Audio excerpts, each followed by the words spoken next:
வயல்ல வேலை பார்க்குறவங்களுக்கு சாப்பாடு எல்லாத்தையும் எடுத்து குடுத்துட்டாங்க. தூக்குறதுக்கு ஒரு படைய கூட்டியாரணும் போல தூக்க முடியல. இந்த சாப்பாடெல்லாம் சாப்பிட்டா தான் இத தூக்குற தெம்பே எனக்கு வரும் போல. சாப்பாடு சாப்பிடுறதுக்கு எல்லாத்துக்கும் எங்க அப்பா இலை அறுத்துட்டு இருந்தாங்க. எல்லாத்தையும் ரெடி பண்ணி வச்சுட்டு இருந்தேன். கஷ்டப்பட்டு எங்க அம்மா ஆவி பறக்க கிண்டிட்டு இருந்தாங்க. என்னன்னு இங்க திறந்து பார்த்ததுக்கு அப்புறம் தான் தெரியுது தயிர் சாதம் அப்படின்னு. அதுக்கு வெஞ்சனமா பீட்ரூட்டோட முட்டையை போட்டு பொரிச்சு எடுத்துட்டு மண்டி வச்சு கொண்டு வந்துட்டாங்க.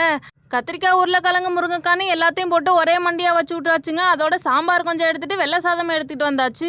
அப்பா உட்காந்து சாப்பிட்டுட்டு இருந்தாங்க. வேலை பார்த்தவங்க எல்லாம் ஒரு ஆளா வந்து கையெல்லாம் கழுவிட்டு அப்படியே உட்காந்தாச்சுங்க. எல்லாரும் சாப்பிடலாம் அப்படின்னு சொல்லிட்டு.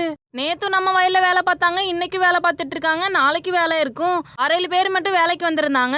இந்த பட்டம் போறது இந்த மாதிரி வேலை இருந்தா மட்டும்தாங்க ஆளுங்க கொஞ்சம் அதிகமா வருவாங்க. வீட்டில் என்னதான் சாப்பிட்டு வந்தாலும் வயலே உட்காந்து சாப்பிட்ற வழக்கம் எனக்கு விட்டு போகலைங்க. வயிற்றுல இருக்க குடலெல்லாம் பசியில் சத்தம் போடுது அப்படின்னு காலையில் 4 மணிக்கே 2 தோசையை ஊற்றிட்டு நல்லா மூக்கு பிடிக்க சாப்பிட்டுட்டு வந்தாச்சு. நம்ம கொஞ்சம் நேரம் வேலைக்கு பார்த்துட்டு இருக்கையில அதுக்குள்ளே எல்லாரும் சீக்கிரமாக சாப்பிட்டு முடிச்சுட்டு அவங்கவுங்க வேலையை பார்க்கறதுக்காக அவங்கவுங்க கிளம்பி போயிட்டாங்க.